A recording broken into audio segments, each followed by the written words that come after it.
that work on this world necessarily do business on this landing strip.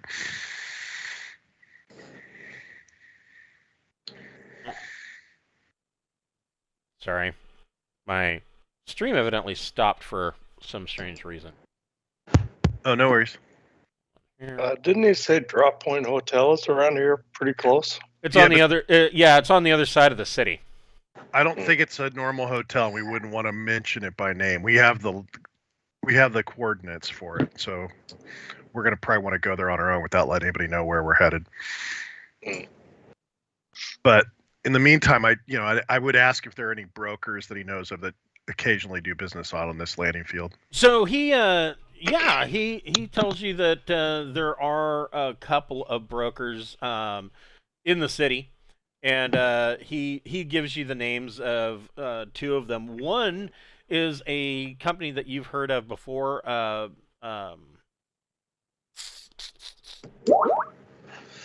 It was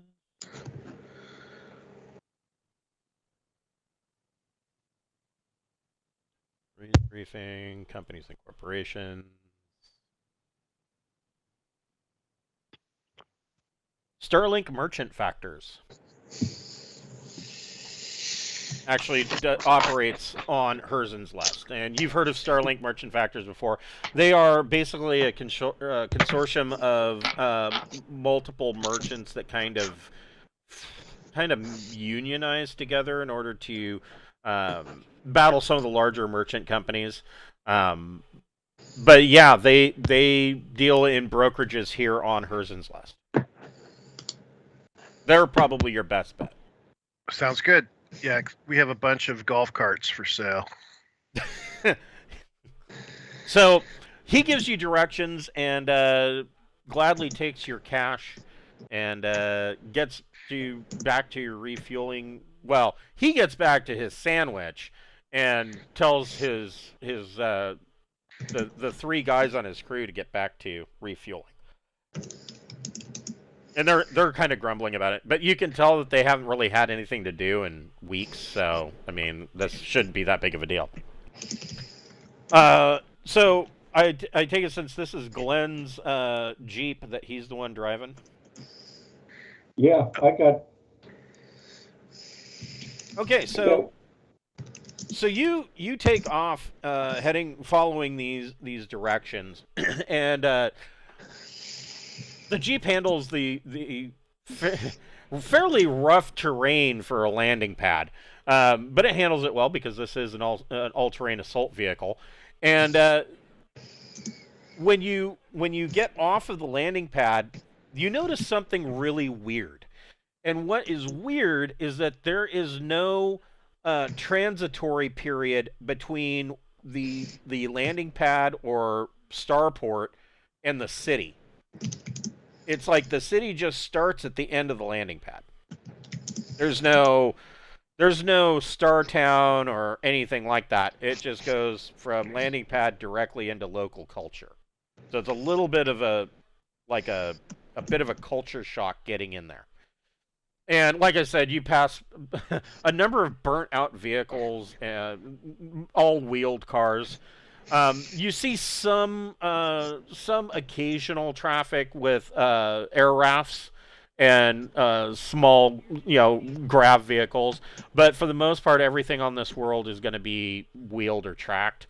Most of it wheeled, of course, except for military purposes. And so you get to Starlink Merchant Factors. Started, you want to make your broker, do your broker magic and give me a number. So I've recently been rereading the way selling stuff works, and it's kind of crazy. It's not, so you take my raw broker skill, which is not very good. I think it's only a 0. And then you take the starport level, which is E, so that doesn't provide any bonuses. And then you subtract your opposed broker, which is assumed to be a 2, but it could be higher depending on how cutthroat you as a GM want them to be. And then it's 3 die 6, and then that tells you what on the table. Okay. It's not. Yeah, it's we were just recently going over it and realized I'd been doing it wrong. I'd been just having them roll a broker roll. And when you look at it, it's actually a lot more random because it's a 3-die-6 roll. Honestly, you guys are the first ones that I've met that wanted to actually do any speculative trade. In the past, I've just handed the book to whoever wanted to do it and said, "Here you go, make a roll." But I think you're right, and it. So so it's the broker skill level, which my broker skill level is. Where is it?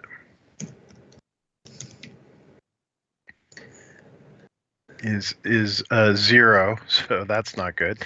And then the subtract the broker skill level of the person buying it, which is assumed to be 2, but you could adjust it up or down however you like. 2's probably going to be good. All right, so we're at a -2 at the moment. It is Class E, so there is no bonuses there. And then any penalties or any bonuses from that might be involved, which probably aren't any. So we're just at a -2, and then it's a 3-die-6 roll, and the higher we roll, the better. So 3d6 -2. Ouch. Whoa, what was that? 3d60 -2. Certainly a. Wow. I like that roll. 3D 502. I want to see what that dice looks like. So a 12 means that you sell at 105% of the purchase price. Well, then you made 5% of the purchase price as profit. So, yeah. So looking at the vehicles are 15K each. So we had, I believe, 18 tons of those. You had 11 tons. 11 tons. That's right. We have space allocated to the beast. So okay. So clear. So 15,000 times 1.05 equals times 11. So that is 173,250 credits. Well, you made your money back, and then some. So that's I pasted it into. Okay. Oh. Glad you did. Well, that. I the whole idea that this is a trade ship, and it's a buying and selling cargo is a good way to possibly throw off a trail, because you're shopping for a specific system that you don't intend to go to at all. But if anybody's checking, they're like, yes, they bought cargo, they intended to go to this system. And so I just figured it was a good cover, and if it made some money, it made some money. So you guys are at 202,278 credits, and I'm assuming that you're wanting to take that in cash, or do you want that in credit? So if we took it in credit, like, would it only be good in the islands? That would be the likely case, yeah, because your credit is generally only going to be as good as the messenger ships that are carrying it. And to be real honest, in the islands, that's not a very good, safe bet either. They don't have X-boat routes, but there is, and Herzenslust is one example. There has been a cottage industry that has grown up of traders that have decided that all they're going to carry is mail, and so most of those ships that are doing that are using the newfangled Jump 2. So. Yeah, you have to realize that in the island subsectors, Jump 2 is newfangled technology. So, yeah. All right, so we're going to probably want as much of that in cash as possible. I mean, we may not be able to get all the money. We may have to take a cut in terms of profit. No, right? Sterling Merchant Factors is in the operating in the island subsector. They are a company that from the Third Imperium. They do a lot of business. Well, I guess not a lot of business, but they do some business along the Dust Belt and the Trojan Reach. So they're used to doing business properly, and for the most part, traders in at least the island subsector and in the frontier regions are generally going to want to deal in cash, and so Starlink Merchant Factors has no problem paying you in cash. Okay, I figured this is going to be how they hose people. So I figured this is going to be one of those. Oh, you want? I'll say that it's a pleasure doing business with you. We're heading to Joyous next, and so we're gonna want to pick up some cargo. So why don't we look at swapping out cargo for what you might have for sale, and we will go from there. Sure, you can go. Yeah. You can make a roll to see what's available. Sure. Should I go do the? Yeah, Traveler? do that. It's so much easier. It spoils it. Yeah. Well, Traveler's Tools 2 hasn't been working. I'm gonna see if it's working now. Traveler Map earlier today was responding with a site is not taking requests, or it was a weird blue screen message that I've never seen come from a Linux server before, but it looked peculiarly like a Windows server. Well, what it does is now it's working. Cool. In the last couple weeks when you'd put in like reft, it would not have the subsector would not show up. Oh. And so now it is working. So that's good. So hers unloosed. So that's awesome. So trade, and so destination. Joyous is 1, 2, 3 jumps away, because that's where I'm telling them I'm headed. Right. That's where you're going to. That's where file your jump plan. Yep. Yeah. Just constantly jumping somewhere other than where I really want to go. And so I have streetwise of 1, broker 0. So he tells you, the broker tells you, you're going to want to be careful with Joyous. They are amber zoned. Okay, well, that'll make things exciting. Anything we need to possibly worry about when we get there? That is a very good question. Let's see here. That is in New Islands. I just picked it because it was a starport A. Right. Yeah. It was a starport A in the opposite direction. That's why I went with it. The reality is we're probably going to Glore, right? If assuming we're getting the hell out of here. That's strange. They have no information on what's going on. Wait, what's this? There is a red star. A lot of the times the amber just means that that you've got a combat going on. That's very possible. That's like a lot, like if there's different nationalities or something. So I haven't really even looked at it. Here's my key. It says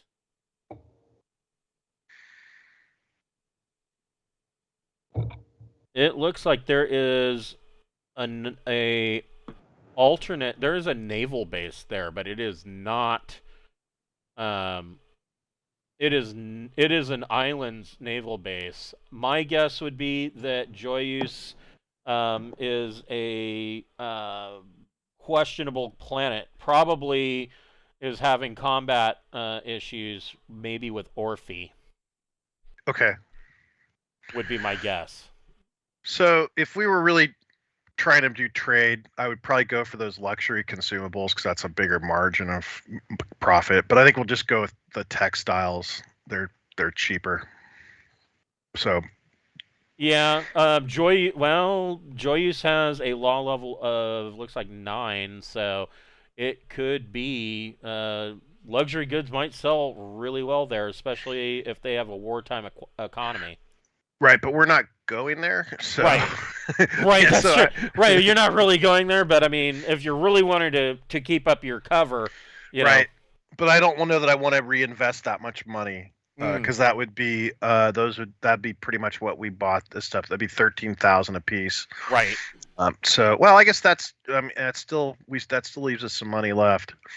So so if we spend 13,000 times 11, we're looking at 143,000 of that we just so that means they basically just have to pay us what 30,250 and swap cargo out. Yeah, and that would leave you with 59,278. Is that what you want to do? I'm for it. I don't know if the rest of the crew wants me to invest that much of our money in it. So sure, we're actually doing all right with this stuff. Okay, if the rest of the crew is okay with that, I will do so. Yeah, I'm fine. Okay. So 11 tons of luxury consumables, and are we planning on heading? Do we want to wait until we have the cargo swapped out before we make any other expeditions anywhere else? Yeah, because I mean, I doubt that you guys are going to want to. I think we're going to want to be open ready the doors and let them load the cargo in, and you take off and do your thing. That would be. I think we want to be ready to leave when we go to the. That's a wise idea. With the way your guys' luck has been going, yeah. I think before we go to this drop point, we want to be completely refueled, have everything refined, and have our cargo loaded and be ready to leave. So we could crash on the ground while we're on the ground. Right. Exactly. You know, that's the safer of the two crashes. Well, rather than go there, wind up in a firefight, start an international incident, run back and find that our ship's not even finished being refueled.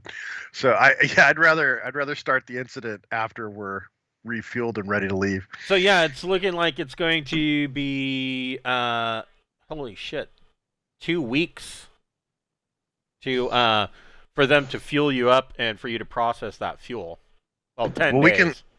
We have multiple fuel tanks, so I would assume we could have it we could have the. No, that's true. You could have it. We'd have the refining going on while they're still fueling it. That's true. So in one day, you could be capable of jump one, and the fuel processors can run while you're in jump. That's not an issue. So yeah, that's of course an option. Because it's 540-ton fuel tanks. Right. So, I'm sorry, 2 days for you to fill the one tank, and then it's 2 days per tank after that. So yeah, that's a long time. But 2 days for you to fill the main tank and process all that fuel. And what are you doing in that 2 days? Are you sightseeing, stretching your legs? We're going to the hotel. Are in that 2 days? That hotel's a dead drop, right? Yeah. We don't know what's going to happen when we go there. Right. In our past, we've ended up in firefights when we go to places like that. So let's have the ship fully fueled and reloaded and ready to leave before we go to the dead. You know, let's actually be ready to flee this planet when we go there, because all hell might break loose. Yeah. We don't want all hell to break loose and then find out it's another 3 weeks before we have all of our fuel on the board. Right. Good idea. Well, yeah. So let's we can explore the city. You know, do shopping if anyone wants to do that type of thing. So I'm not sure. I would not recommend us going to the dead drop. So yeah, you can. So like I said, it's law level 5, and the highest tech level that you're finding in the city, it's a sustainable tech level 6. But you are seeing that there is a lot of imported technology from other worlds. So anything up to probably about tech level 10 is available. and anything above tech level 7 is going to probably be, I would imagine, 3 times the price that you would normally pay. If you find something that's higher than tech level 10, you're talking like 5 times the price. This place has a real Sakar feel to it. Yes. I mean, well, it's kind of like purchasing something in an airport. You could buy that bottle of water at 7-Eleven for $2.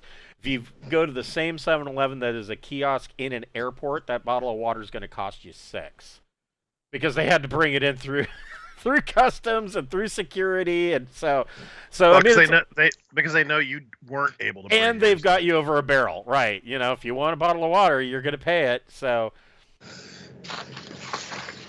this is kind of an open town anyway, so I'll put on my filter mask and I'll just wander around town for a bit and just look. There's nothing really here of any. Yeah, I mean, you find a number of spacer bars and things like that around the landing field that you're at. You find some real dive bars. Beyond that, in the city itself, I mean, it seems like people here, for being a sustainable tech level 6, it seems like they have a lower middle class kind of feel to them. They, in some areas you're seeing, the burned out cars and whatnot, but in others, people seem like they're moderately happy. They don't really want for much. And like I said, there is imported technology of higher tech level that comes in from off world, but beyond that, you're not really seeing that this is, despite the fact that it is a water world and it should be fairly spectacular, you're not seeing that it's really thriving and doing all that well. Are there any sites, ruins, anything like that rumored about to go check out? No, there's really the biggest thing about this planet is that it is it is now an industrial world that's churning out the raw materials for new Colchis. Now, the thing that you have noticed about the city, so where your landing field is on the outside of the capital city, and the middle of the capital city is this mediocre Class C starport that only registered ships from New Colchis can land. The city itself, it would be like if they took a city from New Colchis and transplanted it part and parcel and dropped it on Herzenslust. The rest of the world and the outer skirts of the city is not like the inner city. The inner city around the starport and the downtown district is like a totally different place. And as far as like sites and things like that, there's nothing on this world. There's a lot of mining sites. On the coastline, there's a lot of fisheries. But to show you where you are exactly is right here. That's where city is. Is there? I guess I want to see if anybody wants any procedures done or anything where I can sell my medical expertise. If someone has something rare or something that they really need treated or a hardcore operation, I'll let it be known that I am that man, the magic hand fin man. I can make it all better inside. Blowing you out of space. So you could apply for a residency license with the New Colchis medical board in the city. Or if you wanted to try and make some streetwise checks, you could offer your services underground. Underground. I want to find the black market people. Black market bullet removal. Yes, I am the man. Every city's going to need black market bullet removal. I'm a veterinarian, really. Yeah. But yeah, I'll do the street rise, or I can go carouse and probably get a better result. Yeah, if you wanted to booze it up in some of the bars, it would. So every 100 credits that you decide to spend will give you another +1 to your check, up to a max of +5. Well, hell, let's drop 500. All right, that is +5 to your check. All right, and then I get a 1 on top of that. Do I get to toss my charm in there? You do. Oh, hell yeah. Well, this will come out all right because that gives me a +7.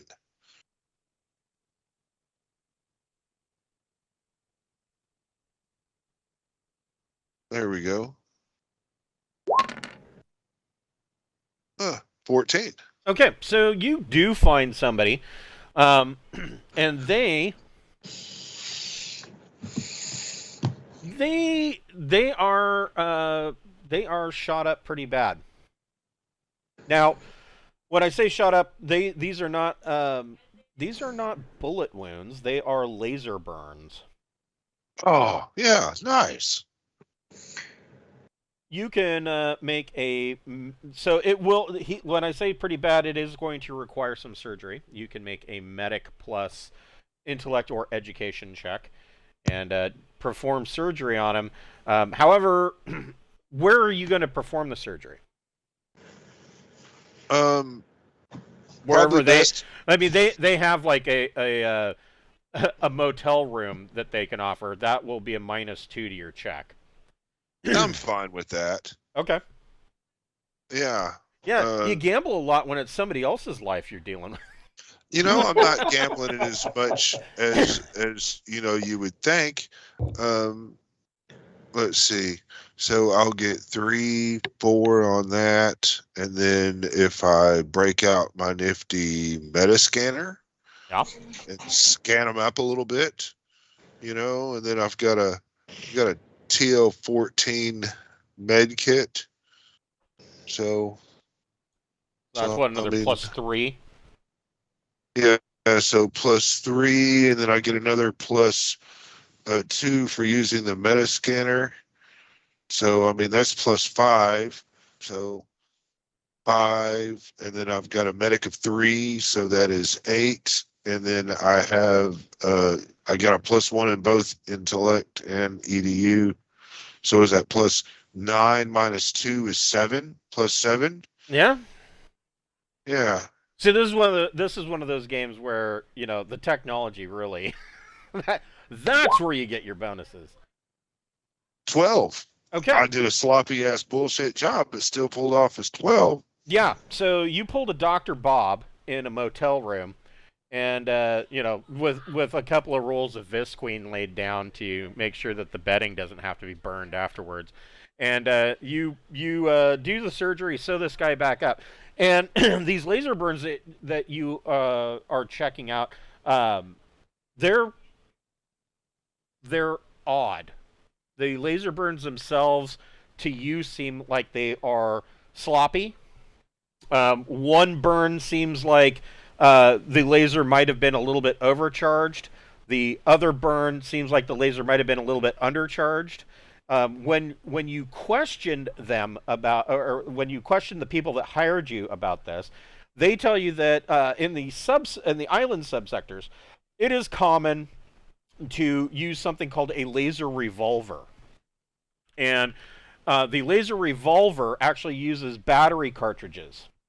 It is a 6-shot revolver that they are 6 batteries, and it looks like this. The laser revolver. And so basically these batteries, because it's not getting a constant charge from a battery pack on somebody's belt or on a wrist pack. That's good damage. Yeah, it's some good damage, but it is a rather sloppy energy weapon. This is, this is considered high tech for the island subsector. No kidding. It's a 2L12. 3d6 + 4 is good damage, though. Yeah, that actually is pretty good. Oh. And these are considering it's a 1 kilogram pistol. Yeah. With 30 and rounds. you don't have to have the pistol tied to a pack on your belt or on your wrist or anything like that. You don't have to have a cable running from the pistol to whatever. Yeah. Is he wanting to throw one of these pistols in on the payment? Yeah. How much were you going to charge him for this? The downside of this for us is that they use one-use cartridges. Right. So it's not like you can just recharge them in the ship. Well, I have one of the laser pens. Can I get some cartridges here for that? I was going to say, you can go to, Space Amazon and order a bunch of 18650 batteries. Well, but I mean, but if this is an island-specific thing, I'm just saying it. If once we leave the islands, it may be difficult to find. Yeah, I would imagine. I mean, the batteries themselves seem like they're. In my head, the batteries probably look like AA's. How much do you think I could milk this guy for? Well, I mean, they got a hotel room to sew it up. Is this guy made man or something? He's offering 5,400 credits. That sounds great to me. And if you want one of these, he can supply 3 of these pistols to you at the discounted price of 3,000. So you would make 2,400. Can he throw in 10 cartridges? Yeah. In fact, that's a deal. He can give you 3 of those laser revolvers, and each one has 12 cartridges. All right, let's put those in the ship's locker. Are you keeping the ship's locker, Sarda, or? Not. I haven't been. Okay. Do we have a ship's locker, or do we have information on what's in the ship's locker? The standard. I'm not sure what was in there. The standard usual stuff like emergency vac suits for everybody, and probably, I would say there's probably 6 cutlasses in the ship's locker, maybe a shotgun. All right. And that's in addition to anything that you guys are normally carrying. And so that comes with 30 cartridges, right? You said 10? 12 cartridges. 12 cartridges each. 12 cartridges each. So that's 36 cartridges and 3 laser revolvers. That's nice. And then how much, I'm sorry to make you repeat, how much cash again was that? So after throwing in the 3 pistols and the cartridges, you would make 2,400 credits. All right. 2,400 credits. Thank you. That I'm gonna take that 2,400 credits and deposit it into our ship fund. Okay. I can do that. mean, I'm trying to get us on a goal here. I'm hoping that I have made me, kind of a underground renegade contact here, Plus, we know that it's not like the Navy's going to pay us really well for this job, so Yeah. we're paying ourselves with all the profit we make. That's true. Yeah, you're making more so far than what the end result will be. So that puts your ship fund in cash at 61,678. All right. So I'm going to be looking for more new television shows local to this area or region. okay. So if you're looking for another 5 weeks worth of TV shows, Yeah. You're probably looking at another 500 credits. I'll pay that out of my own pocket. Okay. It's just a database, right? That Yeah, I figure is just a wafer chip that you plug in, and it's got database of TV and music and stuff like that. Right. I figure long term I can rent these libraries out to people when we're in our deep space. Right. Yeah. Yeah. Metagaming Deep in the space future. I blockbuster. imagine that once we're in deep space, people are gonna really want this. I'm gonna have databases of music from the islands and from different regions. Yeah, Nothing wrong with that. unbeknownst to anybody else, but boy bands are really big in the island subsectors. Perfect. Perfect. So before while I'm here with the underground guys Jimmy and all Buffett. that, would he be interested in hiring out some of his men as muscle? Like if I just wanted a bunch of guys to watch my back and kill some people if things went south, how much ahead would he have, if anybody available for that? So That's a great idea. So he would be willing to rent out muscle, but it depends on what it is. Where are you going? What it is that you expect? He doesn't want to send his men in, willy-nilly to a situation that they may be underprepared for.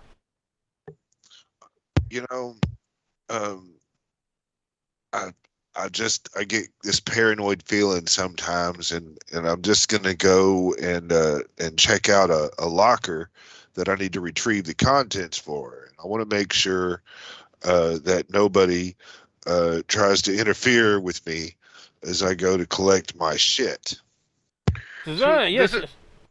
Yeah, and that's it's like a ship graveyard, right? I mean, if there's a bunch of ships that are just parked in that area. That was the general gist of the idea that you got, is that it seemed like a ship's graveyard, like a U-pullet. And was it pretty, like a really big area? Yeah. Okay, so it might be safe to say we're going into the ship's graveyard to retrieve something. We're going into the Drop Zone Hotel. That's what it's called? Well, you don't. I wouldn't. You probably don't want to tell them that. I wouldn't mention it by name. I would just say we're going to the ship's graveyard to retrieve something. Yeah, we're going to that big ass ship's graveyard. We don't want any static. There might be some fighting because that seems like a nefarious place there. So he tells you, he says, "Oh, yes," and excuse my poor accents. This guy talks with a very deep German type accent. He says, "Oh, you're talking about the WreckYard." Yeah, the WreckYard. And he starts to sing this little jingle. Yeah, Salvage Bought and Sold, the WreckYard. He says, yeah. I give you 3 of my men, 3,000 a head. I get the bargain. These $9,000 for 3 guys. So they will come well armed. All right. We might want to see if we can rent a couple of air rafts. Yeah, you have a couple of air rafts you could toss in if I'm making it even $10,000. No, we can rent those in town probably. No, air rafts are difficult to get on here. There are a few fairly rich people that might have them, but air rafts on Herzen's Lust are an extreme luxury item. Okay. Yeah, okay, then we've got an assault jeep. Maybe if you got another vehicle. Oh no, don't worry. My guys have their vehicle.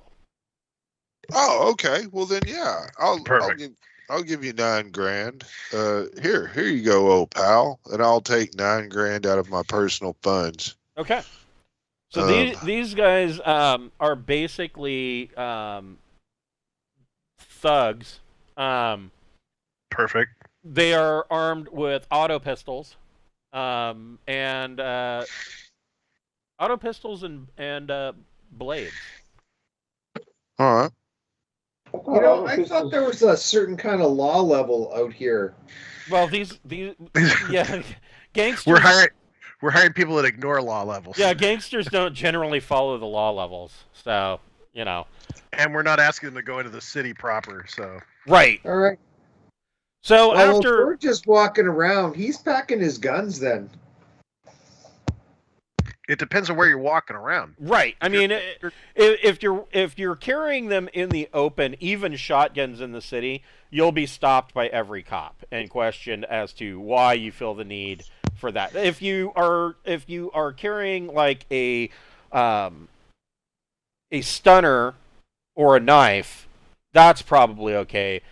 Pistols, if you are you'll be stopped and questioned, but if you tell them that you're a trader and that you are used to carrying around large sums of money, they'll probably let you go. But if you're carrying anything more than a sidearm and a knife, you're probably going to get hauled in for questioning.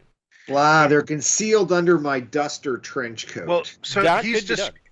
he's described this as like wreckage and shipyards around a city. So I would imagine if you're standing outside our ship Right. and you've got your guns, That's perfectly fine. nobody's gonna bother you about it. Right. If you're going to the wreckage yard where there's probably gangs squatting in abandoned ships, there's probably not going to be anybody to check your weaponry there either. And that's where it sounds like we're going. Yeah, so I'll bring my Gauss pistol. Okay. So I assume you're all gonna. If you're heading for the WreckYard, you're all loading up, right? Yeah. Once the ship's loaded and we've got the fuel on board and it's almost all refined, then yeah, let's head off. Okay. So you load up, and the three guys that Bocephus hired, they show up in a ratty-looking junker car, and they are hanging out the sunroof and hooping and hollering and playing their music too loud, and they follow you guys in the Gecko to the WreckYard. And as you make your way across the city, you get to the outer skirts on the other side of town. And you see this sign over the ship graveyard.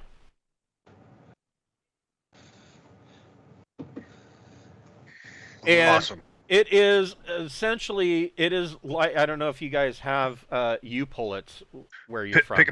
Pick apart's what Pick apart. Yeah, pick apart is another one. Yeah, that's essentially what this place is. And so this is the outer map. Where my buddy Todd would say anything you can fit in your pockets is free. Right, and that's basically what you see. And let me put you guys on the map here.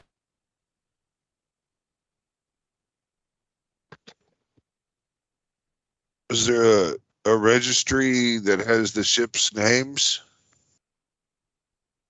Where they might be located? We have a GPS signal. So we have a GPS. So the GPS signal is not as exact as you might like. It is telling you that that Draw Point Hotel is somewhere in the WreckYard. It's not telling you exactly which ship.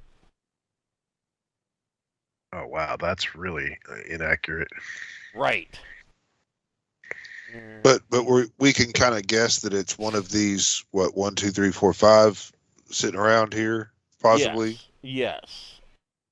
That would Do be. you know anything about what ship the previous team was using? Kind of ship? They were using the one we flew in on. Right. This is a drop spot that they would have just hidden this item in.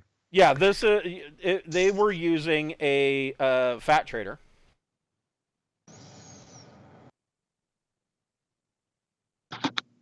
But isn't our launch or our air raft supposed to be here?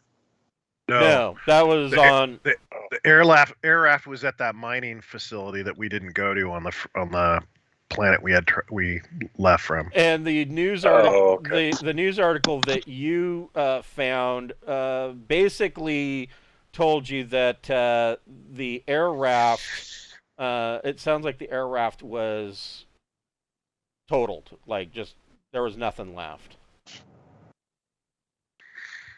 The rest of the crew died. So. Okay, so. When you get here, you see that there's a large double gate. And let me turn off this grid. That's annoying. There we go. So you see that there's this large inner-outer gate here. And there is, of course, the main office is here. And somebody's parked a vehicle out front. The office, there's a sign up that basically says, if you come in to find a part, bring it into the office. And there's an inner door to the office on the inside. It is 20 credits per person to enter. And then if you find a part that you want to purchase, you bring it in and make an offer on it. Okay. Let's ask if we have any we have information on the crew that was here before. We know who was on our ship, right? We have the crew identity. You would have crew names.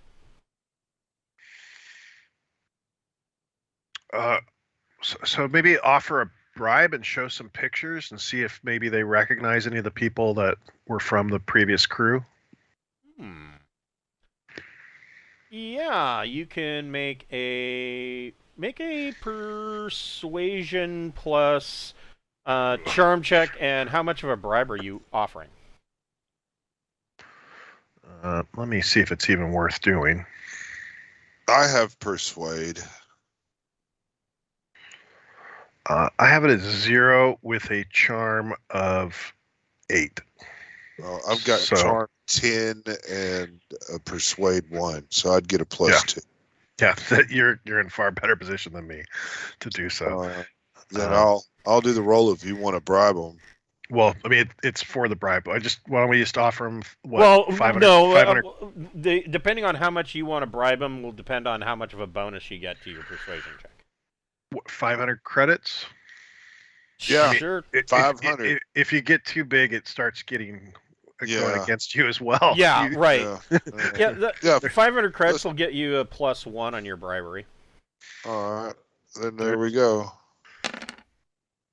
How about a 13? Okay. Nice. So, So one of the guys there does recognize one of the crew members, and he says that they were looking for parts. He says that there's a ship in the back lot. It's he says it's an Third Imperium Type R subsidized merchant.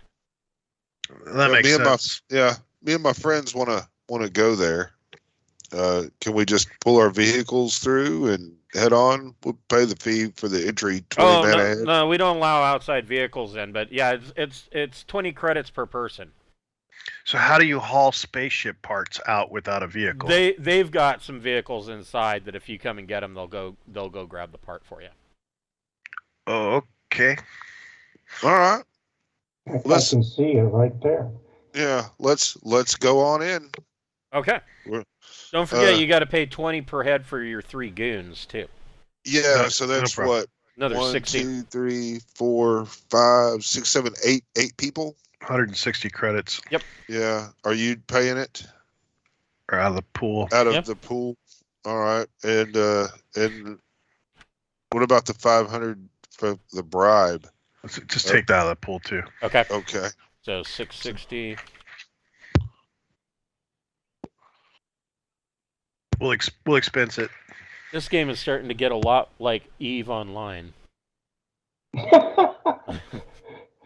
I don't like that anymore. It's the spreadsheet simulator. I love that game. I had 5 accounts. Do you? I haven't. I stopped playing. I had 9. Yeah, I used to play a long time ago. All I did was make things. I did mining and make things, and they made mining and make things terrible. Yeah, I used to play a long time ago, and then Elite Dangerous came out, and I was like, EVE what? I'd much rather play this. I was having fun in 0-0. So you guys get in. Everybody can make a search or make a recon plus intellect check.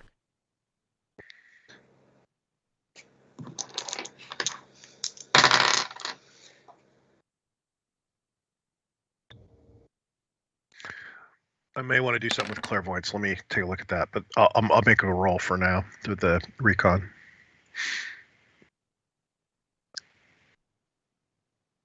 I do have a Geiger counter that I will be using as well. Okay. Just in case we are dealing with old ships, there might be. I want to make sure we're walking into safe zones.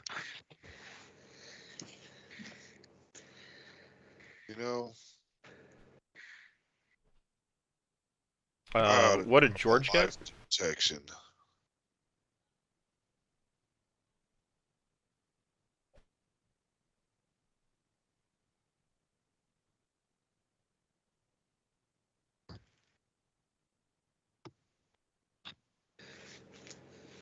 George, are you with us? Yep. George got a 10. Okay. So, so 3 of you got it. You guys find what they're calling a fat trader or Type R subsidized merchant, and the first thing that so those of you that got it, you could actually learn if you wanted to spend the time. You could meander through this place and learn a lot about the history of ship design throughout at least the island subsectors, if not ship design period, because you're seeing these ships, while they're in a ship graveyard, are really not that old. One of the things that WreckYard sells is they'll sell you an actual working Jump 1 capable ship for like 150,000 credits. Now, the thing to keep in mind is that if you're paying that much for any Jump 1 ship, you're going to get what you pay for. And these ships don't look like they were worth much more than 150,000 credits when they were brand new, at least from what you're used to. These are very, very primitive spacecraft. And so you do find the wreckage of a Type R subsidized merchant that I mean, this could be Drop Point Hotel. You're going to have to search the subsidized merchant itself. Now, anybody who wants to can make an engineering plus intellect check. And that could be any engineering specialty you can use. It doesn't matter which one. All right. So this is Randolph and Sarda, it sounds like. Intellect. Yeah, it won't be me. 15 for me. 8 for me. And Randolph, you got an 8? Yes. Okay, so you both actually made it. So you determine, you kind of look over this unfamiliar version of the Type R. It seems like a very primitive version of the Type R.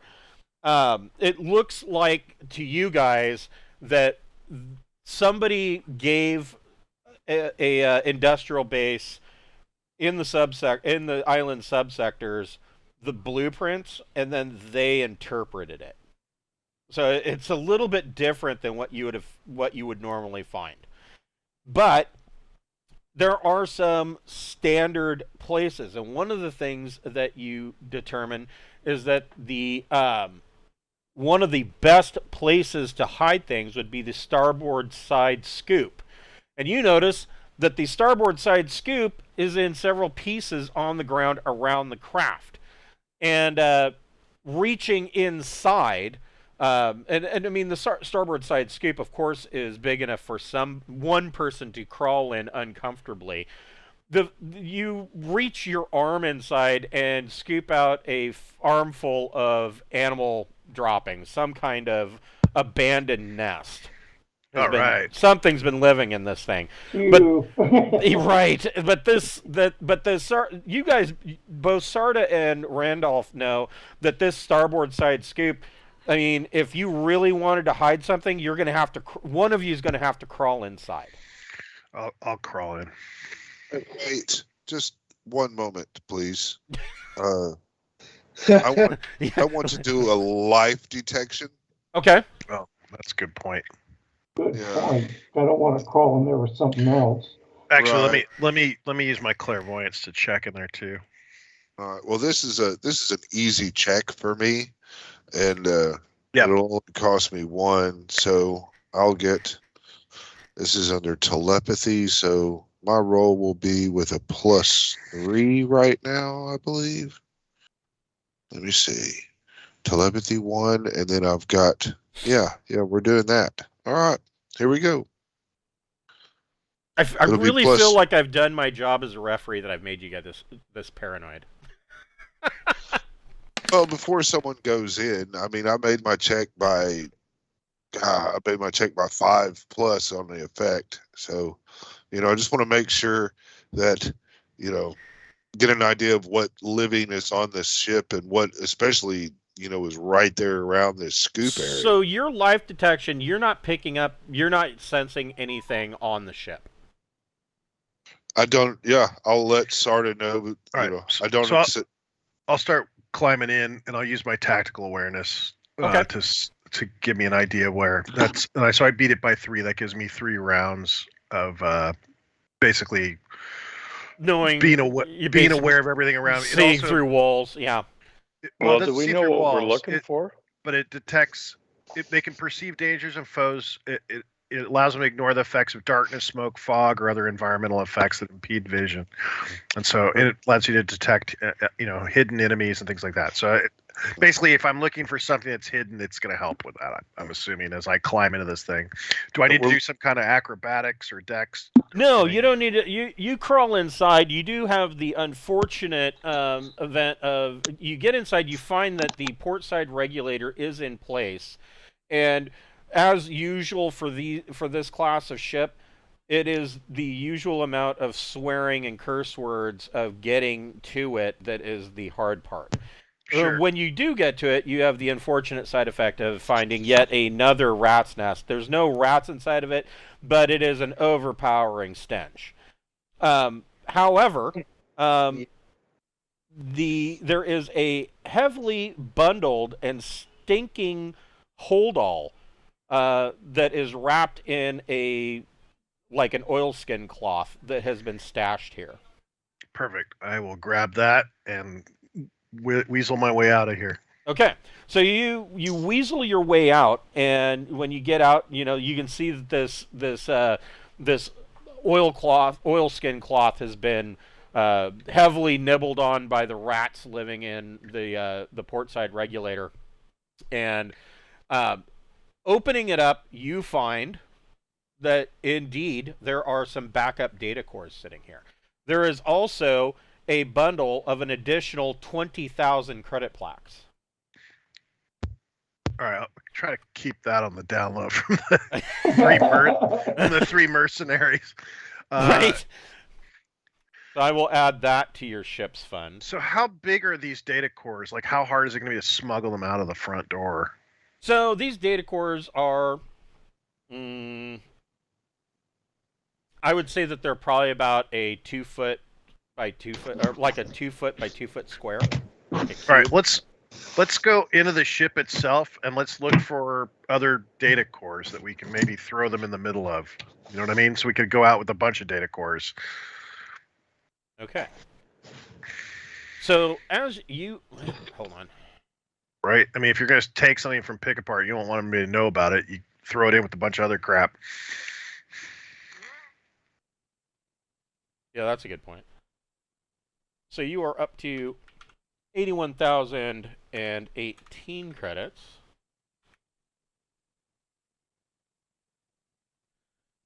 So so who all's going inside the ship? I'll go. I am. Okay, so Randolph and Sarda are going into the ship. Jack, make a recon plus intellect check.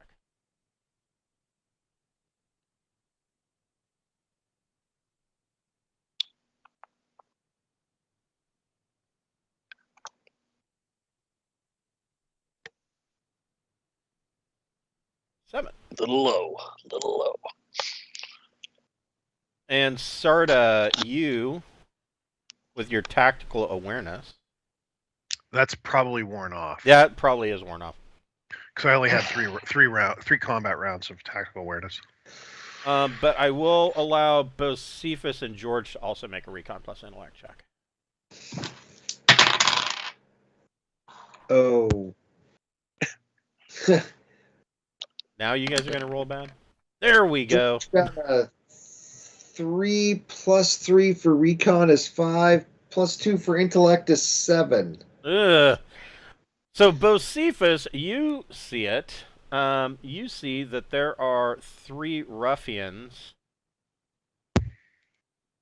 heading your way, and they are all carrying like lead pipes. Oh, I'll They- tell my yeah. They brought lead pipes to a laser fight. Yeah. But they may be a bit confused about how this is going to go down. I'll tell my thugs, I'll be like, take out the trash. And I'll nod up over at the Okay, so ruffians headed this way. Because, I mean, we've got 3 thugs that they're paid for. I mean, we really don't even have to do the fight if our thugs will go fuck those dudes up. Well, I mean, that may be just the tip of the iceberg, but yeah. all right. So we will pick this up with your your thuggish introduction to the thug on thug action next week with the next episode of Deepnight Revelation at 7 o'clock on Friday night. That was pretty fun. Thank you. Sounds good. All right, you guys have a good night, and I will see you next week. Yeah, Take see care. you. All right. Okay. Good night, guys. Have a good night. weekend.